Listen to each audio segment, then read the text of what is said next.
All right, good evening, everybody. Welcome to Community Focus here on Channel 6 TV. I'm Kenny Fogel, your host. Glad you could be with us tonight as we're going to be exploring a little world that some of us don't know a whole lot about and some of us may want to know a whole lot more about.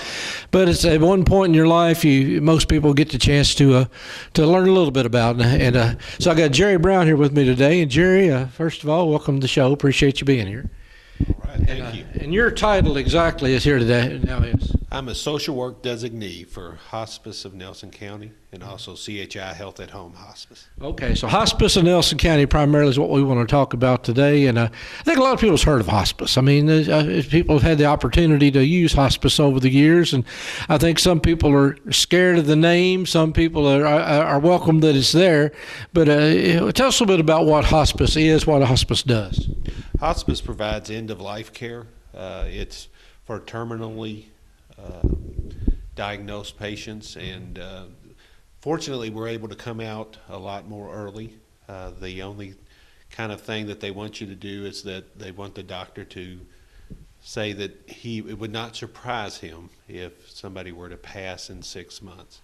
And so, again, that's not necessarily saying none of us know when that time's going to be, but it would not surprise the doctor if through natural causes that they would. Well, I know years ago it was a whole lot more strict than that, obviously. Right. I think you had to be, this is it, and almost had to give a date. Mm-hmm. And now it's loosened up some. I think that was one of the complaints of years ago, so that's been resolved, I guess. Mm-hmm. Yeah.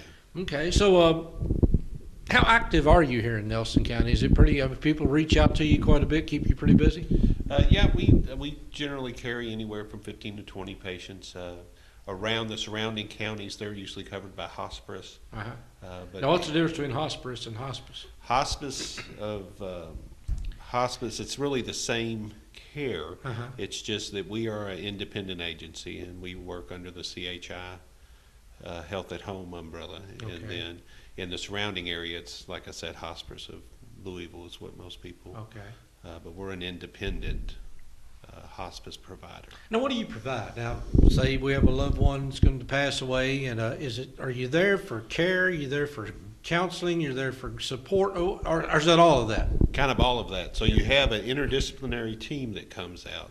Starts with the medical director, which is Matt Stiles. Uh-huh. Then you'll have a nurse that comes out.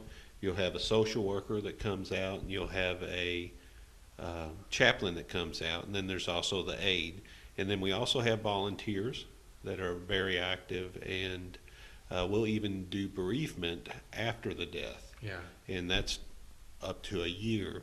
And for some patients, we even continue after that if need be. But this is not like a babysitting service. Like if I want your loved one's home, they're homebound, you can't get away. I said, well, I'll call hospice in for a while, and they'll keep them busy while I go to the grocery. I mean, it doesn't work quite like that, does it? Yeah, we don't provide 24-hour Right. care, so we're there to support the family, but we can link them to community resources to help with the 24-hour care and those kind of things. Volunteers do provide respite. Mm-hmm. Usually it's about 3 or 4 hours a week. Yeah. And that's one thing that we do actively try to recruit volunteers to provide that for. It's got to be tough. I mean, I know when you go in, you know you're going to lose the patient at some point, or the most likely you're going to lose your patient. I know you've got to, volunteers have got to get attached to these people. I mean, it's a human nature thing. It's got to be a tough job even for the volunteers. I mean, they've got to be, I don't know, awful thick skin, something. Right. Well, and again, it's providing someone the best quality of life at that end of time. And so we like to think that we provide them just an ability to have as many options as possible at that time and truly allow them to basically have their choices at that time. So whether it be, cancer treatment or whether it be, something else that may be considered invasive, you choose whether you really want to have that done, mm-hmm. or whether you just want to enjoy the quality of life that you have. So. I know you say you still do grief counseling. Mm-hmm. like Windsor, I remember we mentioned Windsor Gardens before we went on the air. I mean, you go out there and basically people are still grieving after several years, and it's good to have. You're all trained, and I'm obviously trained to do this. I mean, you just don't send somebody out there that, like me, that doesn't have a clue. Well, and that's part of what we provide for the volunteers is a training and Yeah. make sure that they're comfortable with going out to that. But the grief support that we provide is part of the bereavement services, and we meet at Windsor Gardens on the third Wednesday of each month at 3:00. We'll meet over there. So anybody come to that? Or? Yeah, that's open to the public. So. Okay. Well, that's not only that, but that question is how does people get in touch with you for something like that? But who puts people in touch with you? Does doctors? What's the network when somebody has basically said, well, you probably don't have a whole lot longer left? How do they get in touch with you? The family do that? The doctor do that? How's that happen? Kind of both. It does require a doctor's referral, but if the family's interested, they can call us here at the office, and then we can get information from them for their doctor, and then we'll handle that referral process. So all they really have to do is just call the office. Okay. So I know you got some stuff coming up here soon, as a volunteer recruitment, so things of that nature. Well, training. What do you have coming up here very quickly now?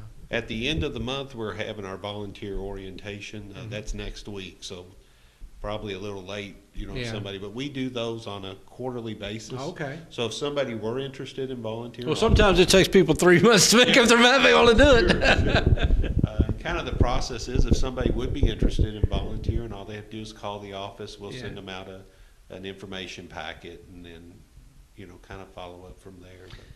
Your typical volunteers is somebody that's, say, been in the nursing profession, or somebody that, say, lost a loved one before and used hospice, and maybe said, hey, they really did a lot of good for me.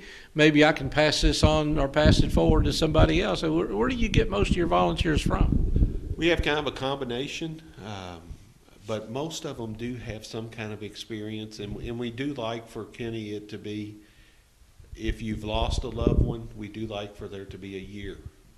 From that, to where you've had time to really process your own grief in that, and so we do like for it to be a year if you've lost a loved one, particularly if they were a hospice patient, then we would go. But we do have 3 or 4 volunteers that were former caregivers that have come and become volunteers, and they're doing wonderful.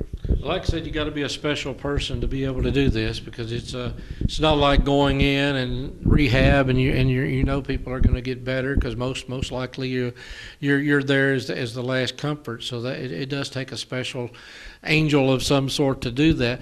Now you have the training coming up now, but every 3 months you have it again. So if somebody's really interested, listening to now and say, that may be something I want to do or think about, they can come in, somebody can settle them down and go over the details, or maybe even to give them a little one-on-one. Oh, definitely. Yeah. We'll follow up with them and answer any questions that they've got. Okay, so McDowell Avenue, that's right off 245. I don't know exactly how to describe it. The old Moby Dick building. That's how I got here. You turn left at the old Moby Dick building, but come about a block in behind there. And y'all been here for a few years now, haven't you? Yeah, I think we've been here maybe 4 or 5 years. Mm-hmm. We moved from the old building. Now, what do you do in this facility exactly? Here we do have, that's just basically where our office is. But, with hospice, we're out in the homes mostly. So it's just kind of a base for where everybody meets in that. Okay. Well, I appreciate Jerry giving us the opportunity to stop in, because this is an important service that is offered here in Nelson County, and as you said, in other parts as well. But a lot of people don't think about you because until it's time to be needed, and you're there when you're needed. And again, I guess it's most doctors and hospitals, I'm quite aware that you are here and can give that counseling.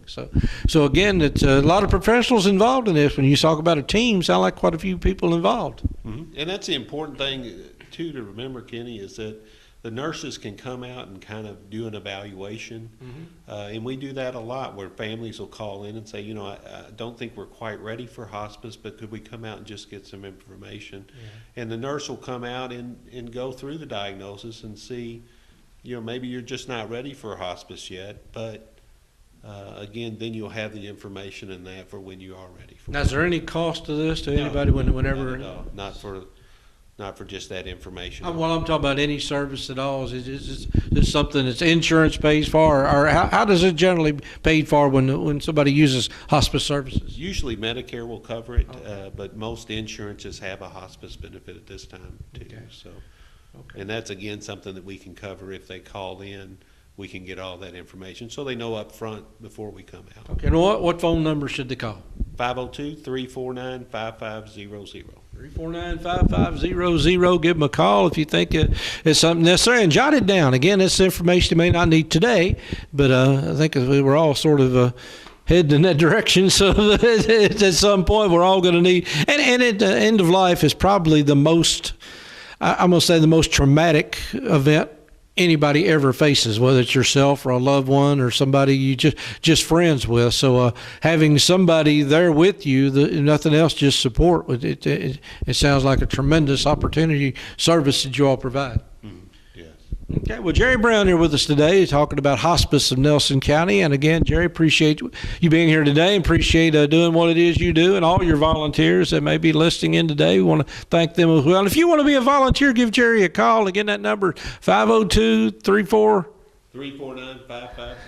349-5500. See, write that down because, see, I forget in a matter of seconds. So it's good to write that down. Again, they're located on McDowell Boulevard here in Bardstown. Give them a call. So you have a website, I'm sure, or our Facebook page somewhere. Somebody. There's a Facebook page for CHI Health at Home. CHI Health at Home Facebook page. So a lot of things you got to think about. This is not something I don't think anybody wants to jump right into, because it is a tough mission and a tough if it's something you think you want to do, because it's certainly not easy. And we invite you to call in if it's something you think you want to do. Jerry, thank you very much for being here, and thank you all for tuning in. We'll be back in just a few minutes here on Channel 6 TV Community Focus.